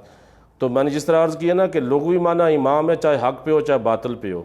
اب باطل امام کا کیسے پتہ چلے گا؟ تو باطل امام وہاں پہ جب ذکر ہوگا تو اس کا قرینہ موجود ہوتا ہے کہ یہاں باطل امام کا ذکر ہو رہا ہے، جس طرح سورہ توبہ کی آیت نمبر 12 میں ارشاد فرمایا، فَقَاتِلُوا أَئِمَّةَ الْكُفْرِ، فرمایا کہ کفر کے اماموں سے قتال کرو، کفر کے جو امام ہیں ان سے قتال کرو، ان سے جنگ کرو۔ تو یہاں قرینہ موجود ہے، جہاں باطل امام کا ذکر ہوگا تو وہاں قرآن حکیم کے اندر قرینہ بھی پایا جائے گا، جہاں سے پتہ چلے گا یہ باطل امام ہے۔ تو امام جس کی اقتداء کی جائے، خواہ وہ حق پہ ہو خواہ وہ باطل پہ ہو۔ اب اس کا شرعی معنی وہ نوٹ فرما لیں کہ جب مطلق امام کا لفظ بولا جائے، مطلق کا لفظ کہہ رہا ہوں میں، مطلق امام کا لفظ بولا جائے تو اس سے مراد وہ شخص ہے کہ جس کی منہاج نبوت پر امور دین میں پیروی کی جائے۔ منہاج نبوت یعنی نبوت کے طریقے پر امور دین کے اندر جس کی پیروی کی جائے وہ امام ہے۔ اب اس کا مصداق انبیاء علیہ السلام بھی ہیں، اس کا مصداق خلفائے راشدین بھی ہیں، اس کا مصداق قاضی القضاء بھی ہیں، اس کا مصداق جو ہیں وہ فقہا بھی ہیں، ائمہ دین بھی ہیں، اور امام بھی ہیں، مسجد کے امام بھی ہیں۔ مطلق امام کا لفظ میں کہہ رہا ہوں پہلے، تو اس کا شرعی معنی تو مطلب یہ ہوگا کہ منہاج نبوت یعنی نبوت کے طریقے پر امور دین میں ان کی پیروی کی جائے۔ تو جب مصداق انبیاء علیہ السلام بھی ہیں، تو جب یہاں پر انبیاء علیہ السلام کا دیکھیں وہ بھی امام ہے، وہ اس لیے امام ہیں کہ اللہ تعالیٰ نے امور دین کے اندر ان کی اتباع ہم پہ لازم کر دی ہے۔ انبیاء علیہ السلام اس لیے امام ہے کہ اللہ تعالیٰ نے جس طرح ابراہیم علیہ السلام کو، ہر نبی جو امام بھی ہوتا ہے، اور امام کا درجہ اعلیٰ ترین درجہ وہ نبوت ہے، یعنی جمیع لوگوں کی طرف جو ہوتا ہے، جمیع لوگوں کی طرف جو سب کا جو امام ہوتا ہے۔ تو انبیاء علیہ السلام امام ہیں، اور اللہ تعالیٰ نے ہمیں امور دین کے اندر ان کی اتباع لازم کر دی ہم پہ۔ پھر اس کے بعد خلفائے راشدین جو ہیں، خلفائے راشدین اس لیے امام ہے کہ رسول اللہ صلی اللہ علیہ وآلہ وسلم نے ان کی اقتداء ہم پہ لازم کر دی، کہ نبی کریم صلی اللہ علیہ وآلہ وسلم نے فرمایا میری سنت کی پیروی کرو اور میرے خلفائے راشدین کی سنت کی پیروی، ان کی پیروی کرو۔ تو انبیاء اس لیے امام ہے کہ اللہ نے ان کی اتباع امت پہ لازم کی، اور ان کے خلفاء اس لیے امام ہیں کہ ان نبیوں نے، ان رسولوں نے ان کی اطاعت لوگوں پہ لازم کر دی، کہ جس طرح ہمارے پاک نبی صلی اللہ علیہ وآلہ وسلم نے فرمایا میرے خلفاء کی سنت پہ چلو، میری سنت اور میرے خلفاء کی پیروی کرو، ان کی پیروی کرو، ان کے پیچھے چلو۔ پھر اسی طرح فقہا، قضاء، قاضی القضاء جو ہوتے ہیں یہ بھی امام کہلاتے ہیں، کیونکہ امور دین کے اندر ان کی پیروی کی جاتی ہے نا۔ قاضی القضاء ہوتے ہیں جو حکم نافذ کر دیتے ہیں، جسٹس جنہیں کہتے ہیں آپ، جج کہتے ہیں، امور دین کے اندر جو حکم نافذ کرتے ہیں ان کی سنی جاتی ہے، پیروی کی جاتی ہے۔ پھر ائمہ حدیث ہیں، مفسرین ہیں، محدثین ہیں، اپنے اپنے شعبے کے امام ہیں۔ امام بخاری ہیں، ہم ان کی اقتداء کرتے ہیں نا حدیث کے اندر، اس لیے امام ہے کہ وہ حدیث کے امام ہیں۔ امور دین کے اندر ہم دیکھتے ہیں ان کی حدیث، ان پہ اعتماد کرتے ہیں۔ اسی طرح مسجد کا امام بھی ہے، اس کو بھی امام کہا جاتا ہے، کہ باقاعدہ حدیث مبارکہ صحیح بخاری کی حدیث مبارکہ حضرت انس رضی اللہ تعالیٰ عنہ اس حدیث کے راوی ہیں کہ نبی کریم صلی اللہ علیہ وآلہ وسلم نے ارشاد فرمایا امام کو اس لیے امام بنایا گیا، یعنی مسجد کا امام جو ہے، امام کو اس لیے امام بنایا گیا کہ اس کی اقتداء کی جائے۔ مطلب کیا؟ مطلب جب وہ قیام کرے تو تم بھی قیام کرو، جب وہ رکوع کرے تو تم بھی رکوع کرو، جب وہ سجدہ کرے تو تم بھی سجدہ کرو۔ تو امام کا اطلاق جو ہے نا، مصداق امام کا اطلاق اوپر سے لے کے نیچے تک ہوتا ہے، اور امام کا سب سے اعلیٰ درجہ یہ، لیکن یہ سارے جتنے بھی بعد والے ائمہ ہیں سارے منہاج نبوت پر امور دین کی پیروی کرنے والے ہیں۔ اللہ کے رسول صلی اللہ علیہ وآلہ وسلم، تو امام کا جو لفظ ہے اس کے متعلق میں نے آپ کے سامنے عرض کیا کہ کہاں کہاں پہ اس کا مصداق کون کون ہوتا ہے، کہاں کہاں بولا جاتا ہے۔ تو یہاں پر جس امام کا ذکر ہے وہ سیدنا ابراہیم علیہ الصلوۃ والتسلیم ہے۔ اب اس بات کو لے کے بعض حضرات اس بات پہ بڑے بڑے معاملات جو ہے نا کچھ سے کچھ کہہ دیتے ہیں۔ ہمارے بعض مفسرین جو اردو کے انہوں نے ترجمہ کیا کہ آپ کو نبوت پہلے مل چکی تھی، امامت بعد میں ملی، لہذا نبوت اور امامت الگ چیز ہے، کہ اللہ نے آپ کو پہلے یہاں سے پتہ بھی ایسی جب ہم نبی ہونے کی صورت میں اللہ نے آزمائش کی نا، پھر اس کے بعد فرمایا میں تمہیں امام بنانے لگا ہوں، تو فرمایا میں تمہیں انعام عطا فرمایا تمام جمیع لوگوں کا امام بنانے والا ہوں، سب لوگوں کا۔ تو پھر اس کے بعد اللہ رب العزت جل جلالہ نے آپ نے عرض کیا قال من ذریتی، کہ اے میرے رب میری اولاد ان کو بھی تو امام بنائے گا، ان کو بھی تو امامت عطا فرمائے گا، نبوت عطا فرمائے گا۔ قال لا ینال عہد الظالمین، تو فرمایا میرا عہد ظالموں کو نہیں پہنچتا، ہاں جو آپ کی اولاد آپ کی نسل میں سے جو صاحب ایمان ہوں گے ان تک یہ ان کو اللہ جس میں چاہوں گا میں ان کو یہ منصب عطا کروں گا۔ لا ینال عہد الظالمین، کہ ان ظالموں کو یہ عہد نہیں پہنچتا جو ظالم ہوں گے۔ مطلب کیا کہ اگر کوئی آپ کی اولاد میں جو ظالم ہوں گے وہ امامت کے منصب کے اہل نہیں ہوں گے، جو کافر ہوں گے انہیں دینی پیشوائی نہیں ملے گی، جو فاسق ہوں گے انہیں نبوت نہیں ملے گی، انہیں نبوت نہیں ملے گی۔ ہاں جو قابل ہوں گے تو فرمایا اللہ اپنے کرم سے جسے چاہے گا نبوت بھی عطا فرمائے گا، جسے چاہے گا امامت بھی عطا فرمائے گا۔ تو یہ اللہ رب العزت جل جلالہ نے واضح فرمایا، اور اس آیت مبارکہ سے قال لا ینال عہدی سے یہ پتہ چلا کہ کافر جو ہوتا ہے وہ مسلمانوں کا پیشوا نہیں ہو سکتا، کافر مسلمانوں کا پیشوا نہیں ہو سکتا، نہ ہی کسی کافر کی اتباع کرنا جائز ہے، کسی کافر کی اتباع کرنا جائز نہیں ہے۔ یہاں سے واضح پتہ قال لا ینال عہد الظالمین، کہ ظالموں کو عہد نہیں پہنچتا، مطلب یہ کہ جو ظالم جو فاسق ہوں گے جو کافر ہوں گے آپ کی اولاد میں انہیں پھر یہ منصب نہیں مل سکے گا، انہیں یہ منصب عطا نہیں کیا جائے گا۔ پھر اس کے بعد ارشاد فرمایا اگلی آیت نمبر میں فرمایا وَإِذْ جَعَلْنَا الْبَيْتَ مَثَابَةً لِلنَّاسِ وَأَمْنًا، ارشاد فرمایا کہ یاد کرو جب ہم نے بیت اللہ کو بیت کو بنایا مرجع للناس لوگوں کے لیے، وَأَمْنًا اور امن کی جگہ، اور یاد کرو کہ جب ہم نے بیت یعنی بیت اللہ کو خانہ کعبہ کو ہم نے امن کی جگہ ہم نے اس کو مرجع بنایا۔ مثابتاً کا مطلب ہوتا ہے کہ لوٹنے کی جگہ، مرجع رجوع کرنے کی جگہ، بیت کو مثابہ اللہ نے بنایا، مثابتاً مثابہ کا مطلب لوٹنے کی جگہ۔ اب جو بندہ نا ایک دفعہ جاتا ہے بار بار جاتا ہے، اور اللہ کا گھر ایسا ہے کہ جو ایک دفعہ جاتا ہے وہ بار بار جاتا ہے، جس کا جو نہیں جا سکتا اس کا دل کرتا ہے جائے، کرتا ہے یا نہیں کرتا؟ کوئی 10 چکر بھی لگا، یا لوگ کہیں ایسے ہیں جو بار بار چکر لگاتے ہیں، تو اسے کہتے ہیں مثابتاً، یعنی مرجع لوٹنے کی جگہ، رجوع کرنے کی۔ فرمایا ہم نے بنایا لوٹنے کی جگہ جہاں لوگ لوٹ کے آتے ہیں، بار بار جاتے ہیں واپس آتے ہیں پھر جاتے ہیں، یعنی اس کی زیارت سے سیر نہیں ہوتے، وہ اس کی زیارت سے سیر نہیں ہوتے، پھر لوٹ کے ان کا دل کرتا ہے کہ وہاں جائیں اللہ کے گھر۔ تو فرمایا وَجَعَلْنَا الْبَيْتَ، ہم نے بنایا بیت اللہ کو مثابۃ للناس، لوگوں کے لیے مرجع، و امنا، اور لوٹنے کی جگہ، اور امن کی جگہ، کہ ان کے لیے. اب امن سے کیا مراد؟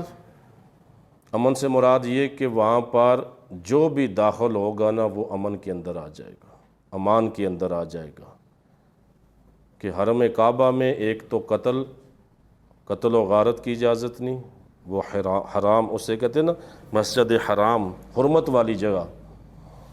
جو وہاں پہ داخل ہو جائے گا وہ امان کے اندر آ جائے گا، چاہے کوئی دشمن ہو. وہاں کوئی قاتل کسی سے کوئی بدلہ نہیں لے سکتا، کسی کو قتل نہیں کر سکتا، کسی جانور کا شکار نہیں کر سکتا، کسی جانور کے پیچھے نہیں بھاگ سکتا کوئی شکار کرنے کے لیے. اس طرح کے معاملات، نہ تو اس میں کوئی قتل ہوگا، نہ کوئی کسی پہ ظلم کر سکتے، نہ وہاں کے جانوروں کا کوئی شکار کر سکتے. تو امن سے مراد یہ ہے. اور ایک یہ بھی ہے کہ مومن جب وہاں پہ داخل ہوتا ہے تو وہ عذاب سے مامون ہو جاتا ہے، یعنی عذاب سے امن میں آ جاتا ہے، اس پہ عذاب نہیں آ سکتا. جو مومن وہاں پہ داخل ہو کر، جب مومن وہاں داخل ہوتا ہے تو وہاں داخل ہو کر عذاب سے مامون ہو جاتا ہے. تو یہ فرمایا ہم نے ایک تو مثابہ اور دوسرا امنن، کہ ہم نے اس کو امن کی جگہ بنایا، امن کی جگہ بنایا اس بیت کو. اب پھر اس کے بعد آگے جملہ معترضہ، وَاتَّخِذُ مِن مَقَامِ إِبْرَاهِيمَ مُصَلَّى. اب ذکر کیا جا رہا تھا اس کعبہ کا، پھر کرتے کرتے پھر اس بات کے اندر یہ بھی واضح ارشاد فرمایا کہ وہ بیت اللہ جسے ہم نے مرجع بنایا لوگوں کے لیے اور امن کی جگہ بنایا، جس کی تعمیر ابراہیم علیہ السلام نے کی، ان کے صاحبزادے نے کی. تو یہاں فرمایا جا رہا ہے کہ مقام ابراہیم کی جگہ کو مصلی بنا لو، وَاتَّخِذُوا بنا لو من مقام ابراہیم مصلی، مقام ابراہیم کو نماز پڑھنے کی جگہ بنا لو. وہاں سے مقام ابراہیم کیا ہے؟ مقام ابراہیم وہ پتھر ہے جس طرح حجر اسود جنت سے لایا گیا تھا نا، حجر اسود جو جنت سے آیا ہوا پتھر ہے، اسی طرح یہ مقام ابراہیم وہ پتھر ہے جس پر حضرت ابراہیم علیہ السلام کھڑے ہو کر خانہ کعبہ کی تعمیر کرتے تھے. اور یہ بھی جنت سے پتھر آیا ہے. جس طرح حجر اسود جنت سے آیا، اسی طرح یہ پتھر بھی جنت سے لایا گیا. اور جب آپ اس کی تعمیر فرماتے تو اس کے اوپر کھڑے ہوتے، جو وہ تعمیر اونچی ہوتی جاتی یہ پتھر بھی اوپر اٹھتا جاتا تھا. اور آج بھی وہ موجود ہے، اس پر آپ کے قدموں کے نشانات ہیں. حضرت ابراہیم خلیل اللہ علیہ الصلاۃ و تسلیم کے وہ قدموں کے نشان اس پتھر پر محفوظ، جو اب بھی محفوظ ہیں. تو جب بندہ بیت اللہ کا طواف کر کے آتے ہیں نا تو پھر 2 رکعت نماز جا پہ ادا کرتے ہیں. اس مقام ابراہیم کو مصلی بنانے کا حکم دیا جا رہا ہے. اب نسبت کس سے ہے اس پتھر کو؟ ابراہیم علیہ السلام سے. نشان کس کے ثبت ہیں؟ اللہ کے نبی ابراہیم علیہ السلام کے. تو اللہ رب العزت اپنے محبوب بندوں کی اپنے پیاروں کی وہ یادگاریں قائم رکھتا ہے اور اس جگہ کو شاعر اللہ کا درجہ حاصل ہو جاتا ہے، وہ اللہ کی نشانیوں میں سے ہو جاتے ہیں. جس طرح میں نے رکھی صفا و مروہ کا معاملہ ہو، ان الصفا والمروہ من شعائر اللہ، کہ اللہ کے شاعر میں سے. اور اسی طرح یہاں پہ مقام ابراہیم کو مصلی بنانے کا یعنی نماز پڑھنے کا کہا جا رہا ہے. اس جگہ پہ نماز قائم کرو، مقام ابراہیم پہ جا کے نماز قائم کرو.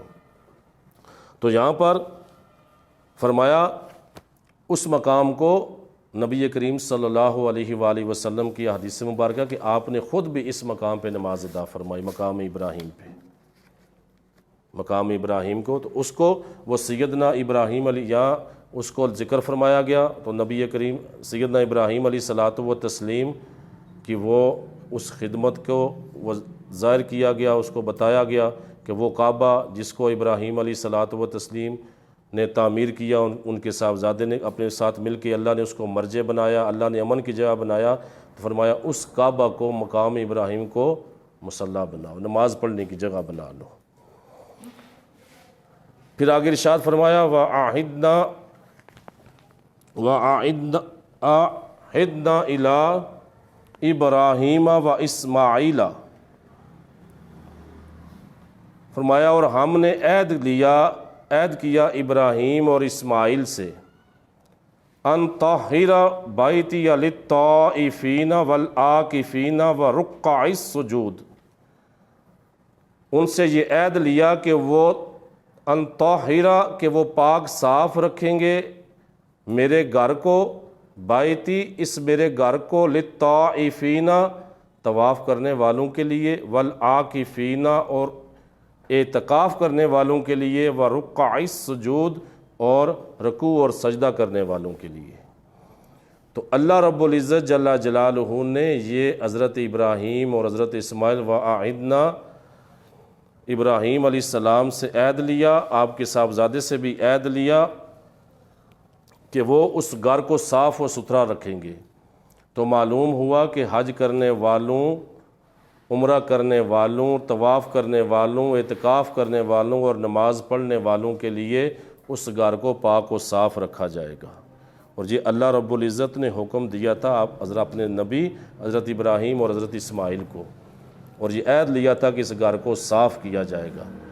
تو اب یہی حکم تمام مساجد کا بھی یہی حکم ہے کہ ان کو صاف ستھرا رکھیں، یہی سنت انبیاء ہے۔ تو یہاں پہ چند چیزیں ذکر فرمائیں، طواف کا ذکر ہوا، اعتکاف کا ذکر ہوا، رکوع کا ذکر ہوا، سجود کا ذکر ہوا۔ تو یہاں پر آپ دیکھیں کہ طواف شروع سے چلتا آ رہا ہے، پھر عاکفین، اعتکاف کا بھی پتہ چلا کہ اعتکاف نئی عبادت نہیں ہے، یہ جو اعتکاف ہم بیٹھتے ہیں، یہ اعتکاف 3000 سال پرانی، اس وقت بھی اعتکاف ہوتا تھا سیدنا ابراہیم علیہ السلام کے زمانے میں، کہ اعتکاف پرانی عبادت۔ پھر اس کے ساتھ فرمایا رکوع سجود، تو معلوم ہوا کہ رکوع و سجود پچھلے لوگوں پہ، جو پچھلی امتوں پہ اللہ رب العزت نے نماز فرض فرمائی تھی، تو ان کے اندر رکوع و سجدے بھی تھے۔ تو یہ اللہ رب العزت نے عہد لیا سیدنا ابراہیم، سیدنا اسماعیل علیہ السلام سے، اور اس بات سے، اس آیت کریمہ سے یہ بھی معلوم ہوا کہ اللہ کا گھر جو ہے اس کا کوئی متولی ہونا چاہیے، اور متولی بھی وہ ہونا چاہیے جو صالح ہو، جو متقی ہو، جو گھر کی خدمت کرنا جانتا ہو۔ مسجد کا متولی آپ دیکھیں نا، ابراہیم علیہ السلام آپ کے صاحبزادے خانہ کعبہ کے متولی تھے، آپ کو حکم دیا گیا کہ اس کو صاف ستھرا رکھیں، میرے بندے جو آئیں گے اس میں طواف کرنے، اعتکاف کرنے، نماز پڑھنے ان کے لیے۔ تو مساجد اللہ کا، ساری مساجد کا یہی حکم ہے نا، یہی سنت انبیاء ہے کہ اللہ کے گھروں کو صاف رکھا جائے، پاک رکھا جائے۔ تو پھر ان کا متولی ہونا چاہیے جو صالح ہو، صالح ہونا، کوشش ہونی چاہیے کہ صالح ہو۔ فی زمانہ تو معاملات بہت سارے خراب ہو چکے نا، ایسے لوگ متولی بن جاتے ہیں جنہیں پتہ ہی کچھ نہیں ہوتا، نہ دین کی سمجھ بوجھ ہوتی ہے، نہ انہیں پتہ ہوتا ہے امام کا مقام کیا ہے، نہ انہیں پتہ ہوتا ہے ایک عالم کا مقام کیا ہے، پھر نہ وہ معاملات ایسے عجیب و غریب چلتے ہیں۔ تو صالح اور متقی ہونا چاہیے، خدمت کرنے والا۔ پھر اس کے بعد آگے ارشاد فرمایا وَإِذْ قَالَ إِبْرَاهِيمُ رَبِّ اجْعَلْ هَٰذَا بَلَدًا آمِنًا وَارْزُقْ أَهْلَهُ مِنَ الثَّمَرَاتِ مَنْ آمَنَ مِنْهُمْ بِاللَّهِ وَالْيَوْمِ الْآخِرِ۔ ارشاد فرمایا، اور جب یاد کرو جب ابراہیم نے کہا ہے میرے رب تو اس شہر کو امن والا بنا دے، بالادن آمینہ امن والا بنا دے، ورزق اور تو اہلہ اس کے رہنے والوں کو تو رزق عطا فرما، من الثمرات پھلوں میں سے، پھلوں میں ان کو رزق عطا فرما، من آمنا جو منہم باللہ ان میں سے جو تجھ پر ایمان رکھتے ہیں، اللہ پر ایمان رکھتے ہیں اور یوم آخرت پر ایمان رکھتے ہیں، مالک انہیں تو وہ رزق عطا فرما پھلوں میں سے اس شہر میں رہنے والوں کے لیے۔ تو ارشاد فرمایا قال ومن کفر فأمتعہ قلیلا، تو فرمایا آگے خود فرما دیا، پہلے جو ذکر کیا تھا نا کہ قال، آپ اوپر دیکھیں قال ومن ذریتی، اس میں پوری اولاد کا آپ نے بولا تھا سیدنا ابراہیم علیہ السلام، اس میں کوئی تخصیص نہیں کی تھی۔ تو اللہ رب العزت نے آگے فرمایا تھا کہ میرا عہد جو ہے نا وہ ظالموں کے ساتھ نہیں، اور یہاں پہ ابراہیم علیہ السلام آپ دعا جو مانگ رہے ہیں اس میں تخصیص خود فرما رہے ہیں، آپ تخصیص کر رہے ہیں کہ رب ان کو من آمن منہم جو ان میں سے ایمان والے ہیں، جو تجھ پر ایمان رکھتے ہیں، جو میں آخرت پر ایمان رکھتے ہیں، ہے اللہ کریم تو انہیں اس شہر میں رہنے والے جو تجھ پر ایمان آخرت پر ان کو پھلوں میں سے رزق عطا فرما، من الثمرات پھلوں میں سے انہیں رزق عطا فرما۔ تو ارشاد فرمایا جو کفر کرنے والے ہوں گے انہیں بھی دوں گا تھوڑا نفع مگر بہت تھوڑا، انہیں بھی عطا کروں گا، انہیں بھی دنیا دوں گا، انہیں بھی رزق دوں گا مگر بہت تھوڑا۔ ثم فرمایا ثم اضطرہ الی عذاب النار، فرمایا پھر انہیں میں مجبور کر کے انہیں دوزخ کے اندر ڈال دوں گا، وبئس المصیر، اور کیا ہی برا وہ ٹھکانہ ہے۔ تو یہاں پر اللہ رب العزت جل جلالہ نے یہاں پر جو خانہ کعبہ کا ذکر ہوا کہ ہم نے ابراہیم اور اسماعیل سے یہ عہد لیا کہ وہ ہمارے اس گھر کو صاف ستھرا رکھیں گے، تو اب اس کے اندر ایک سوال یہ بھی پیدا ہوتا ہے اس تمام گفتگو تمام کلام کے اندر کہ کیا کعبہ ابتدا ہی سے حرم تھا یا سیدنا ابراہیم علیہ الصلوۃ والتسلیم نے اس کو حرم بنایا؟ یہاں پہ ایک سوال یہ پیدا ہوتا ہے نا کہ ابراہیم علیہ السلام کی دعا سے آپ نے دعا فرمائی تھی نا کہ یا اللہ اسے حرم بنا دے، تو کیا یہ خانہ کعبہ ابتدا سے حرم ہے، شروع سے حرم ہے، یا سیدنا ابراہیم علیہ السلام کی دعا سے؟ تو دو قول ہیں اس کے اندر، دونوں قسم کے قول ہیں۔ ایک یہ قول ہے کہ یہ شروع سے قائم و دائم ہے، یہ شروع سے قائم و دائم ہے کہ جابر حکمران آئے، زلزلے آئے، زمین کو دنسایا گیا، زمین پہ عذاب نازل ہوا، قید سالی بھی آئی، کئی مصائب زمین پہ آئے، قدرتی آفات آئیں، فرمایا وہ ساری دیگر شہروں میں نازل ہوتے رہے، سب کچھ ہوا، لیکن مکہ مکرمہ ہمیشہ ان سے محفوظ رہا، ہمیشہ محفوظ اور مامون رہا۔ تو یہ شروع سے ہے، اس کی یعنی ایک واقعہ یہ اس میں ایک قول یہ ہے، اور اس کے اندر سیدنا ابن عباس رضی اللہ تعالیٰ عنہ سے مروی حدیث مبارک ہے جو بخاری کے اندر بھی ہے، مسلم کے اندر بھی موجود ہے، بخاری کے اندر بھی مسلم کے اندر بھی، کہ نبی پاک صلی اللہ علیہ وآلہ وسلم نے ارشاد فرمایا بے شک اللہ نے اس شہر کو اس دن حرام کیا جس دن آسمانوں اور زمینوں کو پیدا کیا۔ فرمایا پس یہ شہر اللہ کے حرام کرنے سے قیامت تک کے لیے حرام ہے، اللہ کے حرام کرنے سے قیامت تک کے لیے حرام ہے، مطلب حرمت والا ہے۔ اور فرمایا اور مجھ سے پہلے اس شہر میں کسی کے لیے جنگ کرنا جائز نہ تھا، اور فرمایا اور میرے لیے صرف دن کی ایک ساتھ میں یہ جنگ کرنا جائز ہوا، اور اب یہ اللہ کے حرام کرنے سے قیامت تک حرام ہے۔ تو یہ بخاری مسلم کی حدیث ہے جس سے یہ پتہ چلتا ہے کہ یہ آسمانوں زمینوں کے وقت کا قائم ہے، جب آسمانوں زمینوں کو پیدا کیا اللہ نے تو یہ شہر اس وقت سے قائم ہے، یہ بیت اللہ جو ہے یہ حرم اسی وقت سے اس کو بنایا، حرم قرار دیا گیا ہے، اور یہ بخاری کی حدیث ہے۔ اور دوسرا قول اس کے اندر یہ ہے کہ پہلے شہر مکہ حرم نہیں تھا، شہر مکہ حرم نہیں تھا، حضرت ابراہیم علیہ السلام کی دعا سے حرم ہوا، اور اس پہ بھی یہ حدیث مبارکہ موجود ہے، امام مسلم نے اس کو نقل کیا، حضرت عبداللہ بن زید بن عاصم اس کے راوی ہیں کہ نبی کریم صلی اللہ علیہ وآلہ وسلم ارشاد فرماتے ہیں بے شک حضرت ابراہیم علیہ السلام نے مکے کو حرم بنایا اور اہل مکہ کے لیے دعا کی، اور فرمایا کہ میں مدینے کو حرم بناتا ہوں، میں مدینے کو حرم بناتا ہوں جیسا کہ ابراہیم علیہ السلام نے مکے کو حرم بنایا تھا، اور میں مدینے کے سا اور مد میں اس سے دگنی برکت کی دعا کرتا ہوں جو حضرت ابراہیم علیہ السلام نے اہل مکہ کے لیے کی تھی۔ تو یہ حدیث بتاتی ہے، یہ حدیث قول ثانی جو ہے کہ یہ حرم جو مکہ جو ہے ابراہیم علیہ السلام کی دعا سے حرم بنا، یعنی اس کی تحریم جو ہے، اس کی حرمت جو ہے آپ کی دعا سے ہوئی۔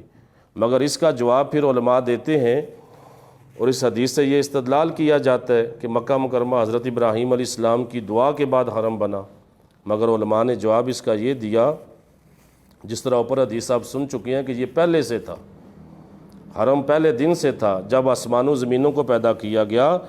تو اس کا جواب علماء یہ دیتے ہیں، اس کا جواب کہ مکہ مکرمہ ابتدا ہی سے حرم تھا، ابتدا ہی سے حرم ہے، حضرت ابراہیم علیہ السلام نے اس کی تحریم کی تجدید اور تحریم کی بقا اور دوام کے لیے دعا کی تھی۔ مطلب یہ کہ یہ حرم تو پہلے ہی تھا، ابراہیم علیہ السلام نے جو اس کے حرم ہونے کی دعا کی تو وہ اس کی تجدید کی تھی، اس کے باقی رہنے کی، تحریم کی بقا، کہ یہ حرمت باقی رہے ہمیشہ کے لیے۔ تو وہ کہتے ہیں کہ یہ دوام کے لیے دعا تھی، اس وجہ سے تحریم کی نسبت ان کی طرف کی جاتی ہے، یعنی حرمت والی حرم قرار دینے کی نسبت اس وجہ سے ان کی طرف کی جاتی ہے۔ تو یہاں پہ فرمایا کتنی آیت مبارکہ ہوگی؟ 126۔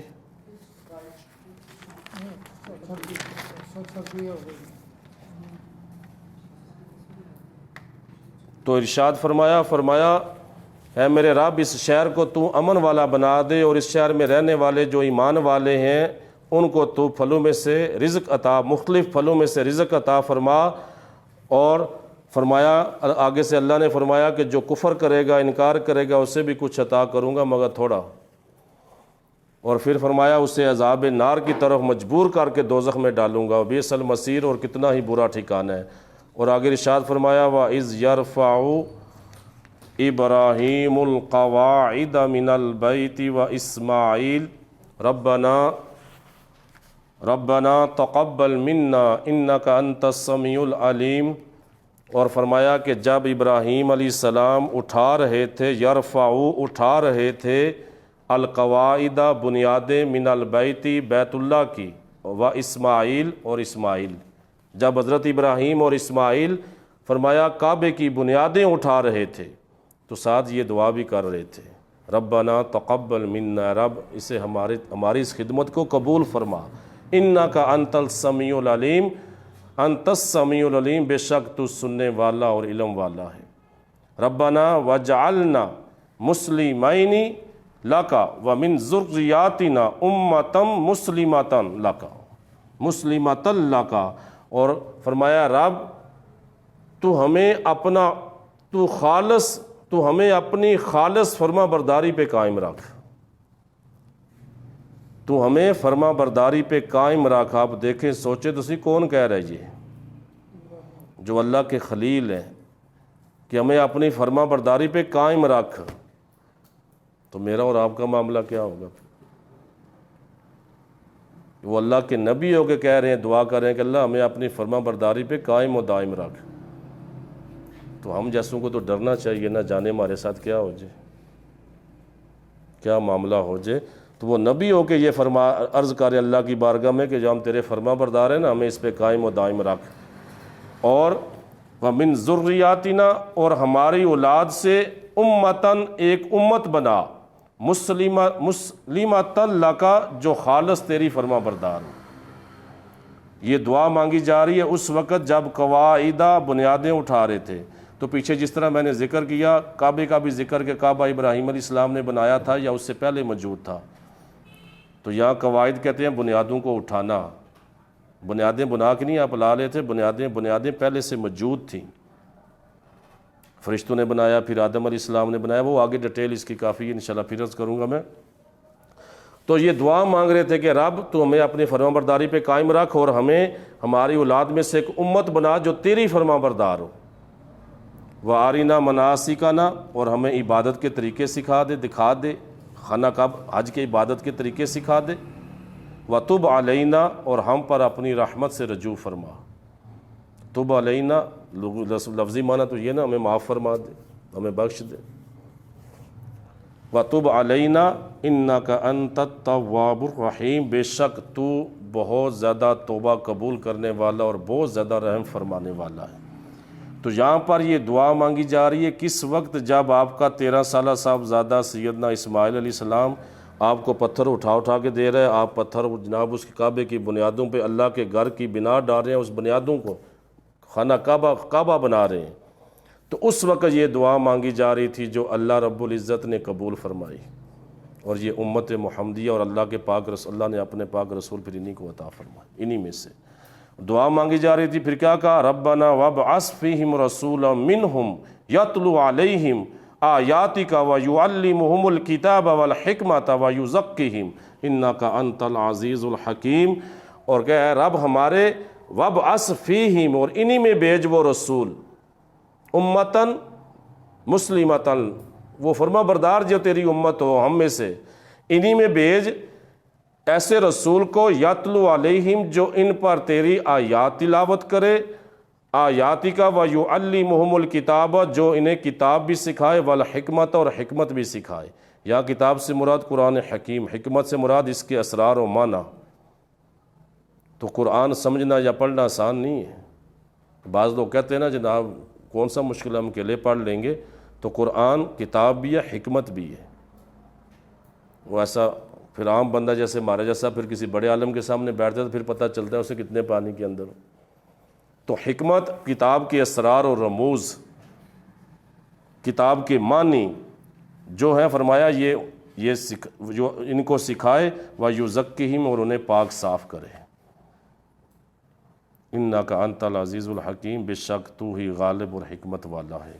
تو یہاں پر یُزَكِّهِمْ، اللہ کے نبی کا منصب، یہ ہمارے پاک نبی صلی اللہ علیہ وآلہ وسلم کے متعلق دعا تھی ابراہیم علیہ السلام کی، جو اللہ رب العزت نے قبول فرمائی، اور اسی نسل سے بنی اسرائیل سے ہمارے پاک نبی آخر الزمان صلی اللہ علیہ وآلہ وسلم کو مبعوث فرمایا۔ اور ان کی شان کیا تھی؟ وہ ان پہ آیات پڑھتے ہیں، اللہ کی تلاوت کرتے ہیں، انہیں قرآن کی تعلیم دیتے ہیں، سکھاتے ہیں، پھر صرف تعلیم نہیں دیتے بلکہ قرآن کی حکمت بھی بتاتے ہیں، اسرار اس کے معنی بھی بتاتے ہیں اپنے اصحاب کو۔ تو جن ہستیوں کو اللہ کے رسول نے وہ کتاب اور حکمت سکھائی، ان کا مقام کیا ہوگا؟ وہ اصحاب رسول جو ہیں کہ حکمت سکھانے والے اللہ کے رسول ہیں، فرمایا وَيُزَكِّهِمْ، انہیں پاک اور صاف بھی کرتے ہیں، مطلب گناہوں سے، علائشوں سے، وہ جو نفس کو آلودہ کرنے والی چیزیں ان سے اللہ کے رسول ان کو پاک بھی کرتے ہیں۔